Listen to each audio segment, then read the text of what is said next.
Hi, I'm Dr. Benjamin. How are you doing today? I'm good. How are you? Good. And what is your name? Rachel. Rachel. Okay, hi Rachel. So before I get into anything really big here, I just wanted to ask you a couple things about yourself, get to know you. Are you comfortable with that? Yes. Okay, Rachel. So how old are you? I am 23. 23. Perfect. And do you have a religious background? Is there one religion that you kind of grew up believing in? Not necessarily. I would say my family is, I think, Catholic and Jewish, but like we haven't really defined a religion for our family. We don't practice, I guess. So you would say that religion hasn't been like a big aspect in your life? No. Okay, perfect. And what ethnicity do you identify with? I would say I'm American. Okay, perfect. And so the sex that you were assigned with at birth is female, correct? Yes. And do you still identify as female? Yes. Okay. Perfect. And so just getting to know a little bit more about you. Do you have any siblings? Yes, I have two sisters. Two sisters. Awesome. And your parents, are they still together? Currently together, but my mom's mentioned the possibility of separation. Oh, I'm so sorry to hear that. It's okay. How has that made you feel?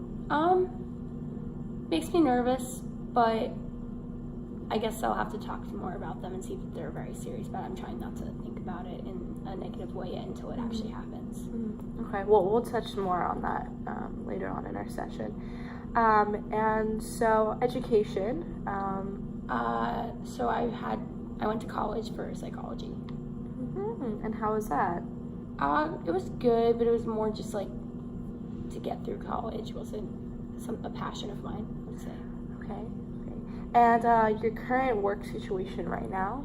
I'm currently working at a coffee shop, applying for other things. And are you the hostess? Just a server. Okay, perfect. And how is that going for you right now? I don't love it, but it's paying the bills. So that's all I care about. Okay.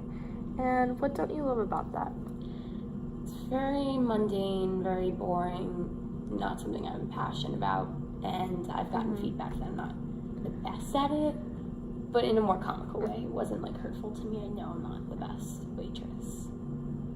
Okay, so I hear that you're saying that you're not the best at it, but you're taking it as more as a comical thing. So how does that make you feel?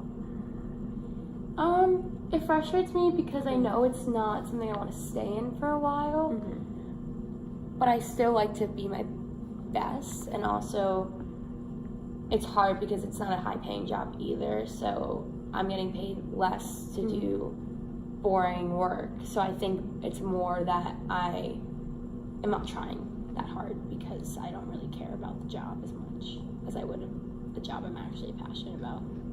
Okay, so you're saying that you don't really care about the job as much, the pay isn't that great, but it's paying the bills.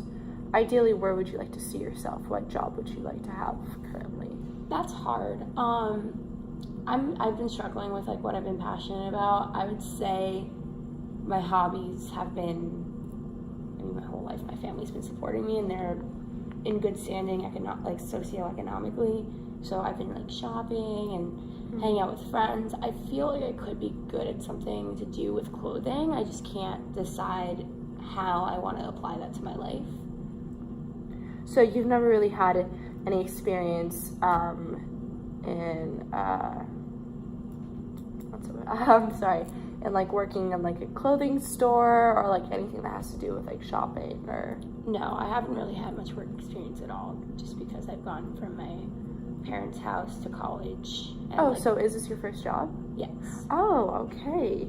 First job. Got it. Okay. And then, so going back to your family, you said that you have two sisters. Yeah. How would you say your relationship is with them? I would say it's fine. I wouldn't say we're very close. I see them every once in a while. But when we do see each other, we have a good time, although we find each other annoying sometimes. but I feel like that's normal for siblings. And growing up, how was it? Was it the same? The same. I feel like we were in competition with each other a little bit just because there was 3 girls in one house. But it seemed as though we were fine. Yeah. Okay. And is your relationship the same with both sisters, or are there any differences?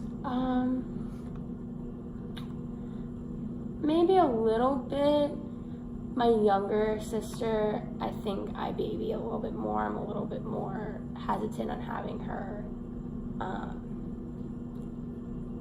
go out with me as much, just because like I don't see her as like my equal. Maybe like my older sister, I look up to more. So I hear that you're saying that you have to baby her. What does that mean? What does that entail? She's always just made poor decisions, I think, and I feel as though I have to instill wisdom on her, but I don't really have wisdom. Like, I don't feel like I have enough life experience to do that for her, and I feel like I've made the same mistakes as her, but I haven't really 100% learned from them yet, so it's hard to steer her in the right direction without giving her solid, like, background reasoning and, like, my thought process during those periods. Okay. So I hear that you're saying that she's making these mistakes. Are these mistakes something that she shouldn't be making at her age, or? I would say it's normal. Okay. But I think it's because of the way we were raised that she's making the mistakes, or like the way my family has portrayed marriage and like the idea of love and money and all like encompassing into marriage. So I just want to get a better understanding of the situation. So the mistakes that she's making are normal for her age, and you know it makes sense that she should be making these mistakes, but you're just trying to be a good sister and watch out for her, correct? Yes. Okay, got it. And so your parents, you said that you grew up pretty wealthy, good socioeconomic status, you know. Am I assuming that you got everything that you wanted growing up, or? For the most part, yeah. Okay. I would get told no a couple of times, but for the most part, if it was something materialistic that wasn't too out of the question, I would probably get it. Okay. And how's your relationship with your parents? Me and my dad are close. I would say he is a little bit more stern than I would like. Just very likes things to be done a certain way. So if I do something that's not to his liking, that's when he gets a little stern with me. But we have a loving relationship other than that. I remember during a time when I was little, like when I would go sailing with him, he was very strict with the instructions and the way that we were going to sail, just because he wanted me to be safe. So I knew, like, although he was yelling at me and being annoying, I knew it was because he wanted me to be safe and for us to not like crash the boat or do anything stupid. As far as me and my mom are fine. I don't think we're like as close as me and my dad, but we don't have any issues as far as I'm concerned. So let's just start off with your mom and then go back to your dad. With your mom, why do you believe that you guys are not as close? I feel like she was a little distant when I was younger, but not in a negative way. It was just that she kind of was focused on taking care of all of us and having 3 kids. I don't think she had enough time to spend with each one of us, and she did take time to individually hang out with me when I was, since my younger sister wasn't born yet. But I just feel that she had like another life outside of being a mom. So she was trying to still live her life and also be a mom, and she would leave me alone with nannies a lot so that she could do that, which I have no resentment for that. It's just that's why I don't think we're as close as we could have been. Okay. And then, so going back to your dad, you were saying that he's very stern. How do you think that's impacted you now? I definitely think I'm more meticulous about what I want. I definitely think I'm a little bit more precise, and I like things to be as perfect as possible. I'm a perfectionist, and when they don't go my way, I get really frustrated super easily. So I think that's kind of been handed down to me in a way that, like, environmentally, just because he was like that, and he put that standard in my head. So I think that's where that can Yeah. So, would you see that as a weakness or a strength within you? Depends on the situation. I think in the Okay. workplace, if I find something I'm passionate about, it could be used as a strength. But with friends and like situations like fighting or roommates, I think it could get frustrating. Or if I'm teaching someone something, I get more stern and frustrated Okay. a lot more easily. So I think socially, not great. Professionally, it's a good trait to have. Okay, got it. And so how would you say your relationship is with your parents right now? I would say we're good. The only thing is, like, they cut me off because I didn't want to marry a guy that they really liked who was a doctor. But I think they're getting used to the idea that I wasn't going to marry him, and I think they just wanted, like, they were trying to hand me off to him and have him support me. So I think now that I, like, left him and they need to support me again, they're not, I guess since it's not what they wanted, they wanted to try to convince me to go back. But it didn't work because I want to be independent. So I think by cutting me off, they're trying to do something good for me, but I think the way that they're handling it isn't the best, as like now I have to work at a coffee shop and I can't find like what I'm passionate about. Like I don't have as much time to send out resumes. I have to live with one of my friends and pay like a little bit of the rent at a time. So it just makes my daily life harder, and going from one socioeconomic status to another because my parents cut me off has been a hard transition for me. Yeah, okay, wow. That was a lot. So let's try to break that down. Okay, so first thing they do is they cut you off. Was that something that you were expecting, or was it just out of the blue? It wasn't something I was expecting, but during the conversation I was having with them, I could tell it was coming, if that makes sense. So like, Okay. And this was maybe like the day after I left my fiance. Okay.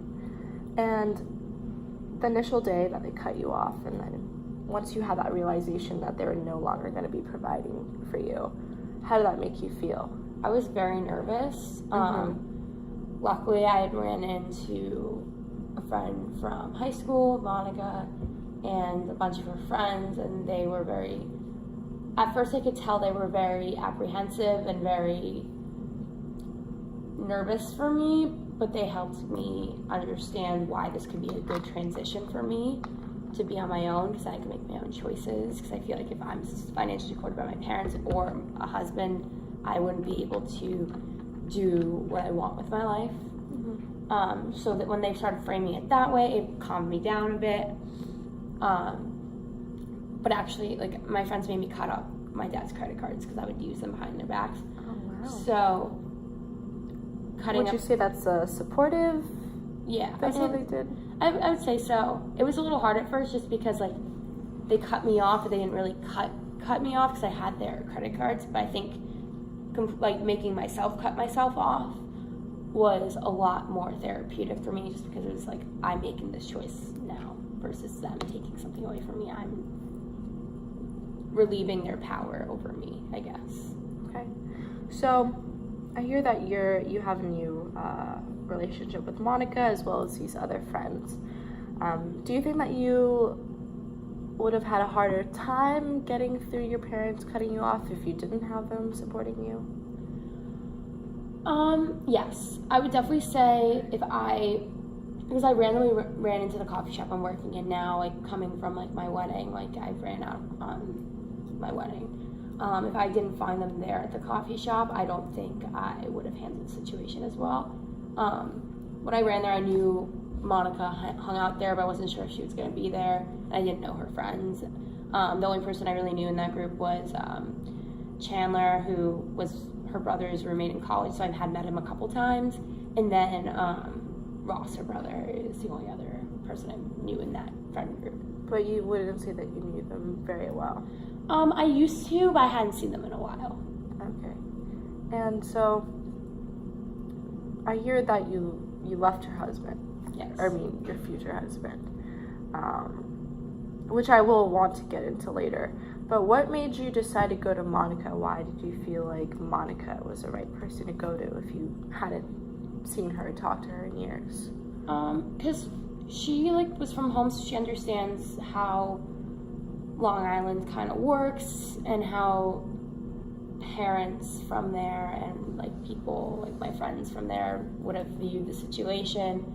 A lot of people from that area marry for money and don't really marry for love, but Monica moved to the city and kind of got out of that situation. I think she had a more well-rounded view of life versus my friends that were at the wedding. I feel like if I stayed at the wedding and talked to them, they would have convinced me to go through it even though I didn't want to.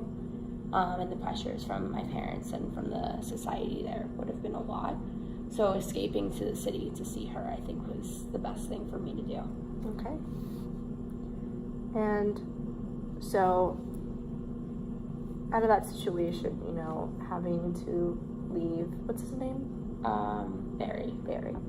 So, having to leave Barry came with a positive to it, developing this friendship with Monica again, or reestablishing this friendship, I guess, you would say. So how's your relationship with Monica currently? We actually live together right now, so it's been good. Being roommates with her has been pretty easygoing. She's very clean, very meticulous about that, so I'm kind of nervous about stepping on her toes when I live with her, but so far it's been going fine. I'm not used to cleaning and doing housework stuff, so for me it's an adjustment. Right, okay. Perfect. But, so I hear that you're saying that there are some differences. She's very neat. That's just the way that she likes to live her life. But how does that make you feel? I think it's just her way of controlling things. I don't think it's anything bad. If I don't help, she's very organized, so she likes chore charts, things in certain boxes. So for me, it's I'm not that crazy about that stuff. So for me, that's where we're polar opposites. So when it's time for me to do my stuff on the chore chart, I get that I have to do it, but I'm not as efficient about it. I'll do it over the course of a couple days, but she wants it done within 20 minutes. So for me, it's okay. So then how do you think Monica feels about that? Has she communicated? She gets frustrated at me at times, but she understands that I'm very different. She's very nice about it. Mm-hmm. But there are times where she will get frustrated about it. Okay. But I know when she's explosive about it, it's totally it's going to blow over. We're never in a fight for more than 5 minutes. Okay.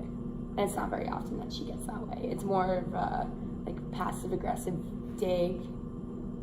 But it's never anything crazy, or not directly mean. It's more oh, you haven't done the dishes yet?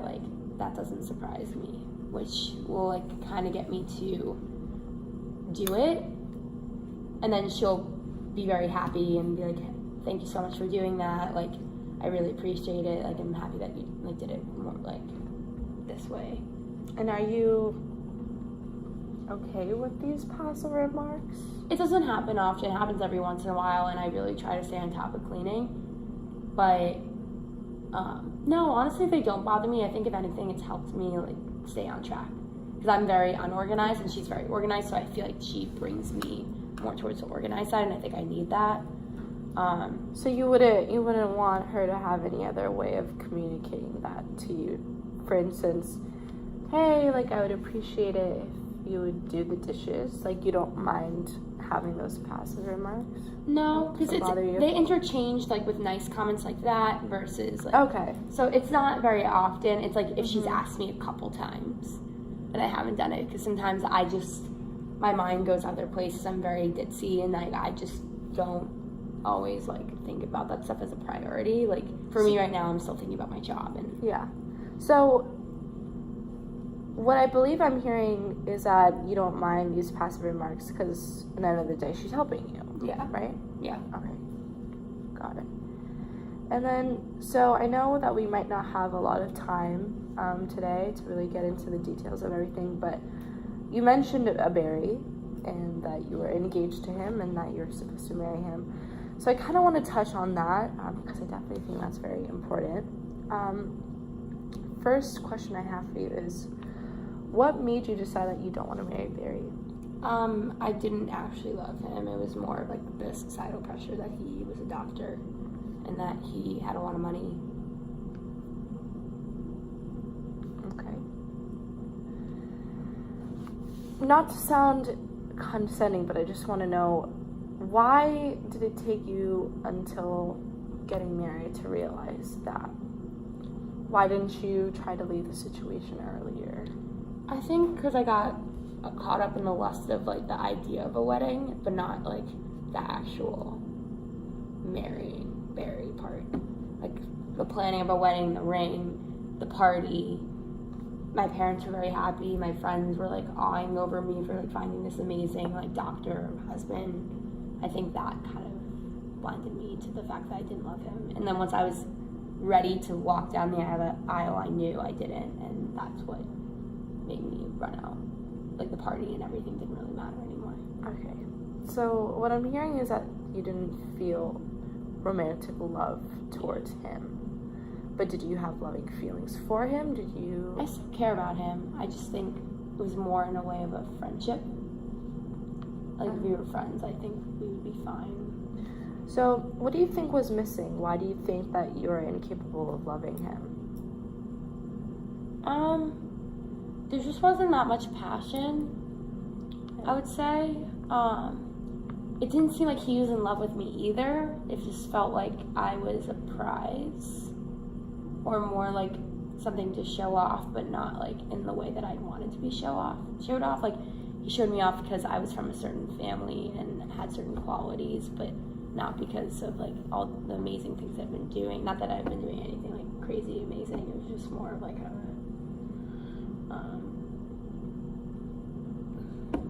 yeah, like I just feel like he didn't want me for me. It was more just the idea of me. That makes sense. So what I'm hearing is that you don't believe that he actually really loved you. He more idealized you. Yeah, there's just something missing. It's not tangible for me to like to explain. Yeah, no, I definitely understand. It could be very difficult, but also what I'm hearing is that you guys lacked passion, which is obviously an important aspect when it comes to romantic love. So you're lacking that passionate love. How was the companionate part? Was he someone that you could rely on? Was he there for you at times? I don't know if I would say rely on, just because he was working a lot.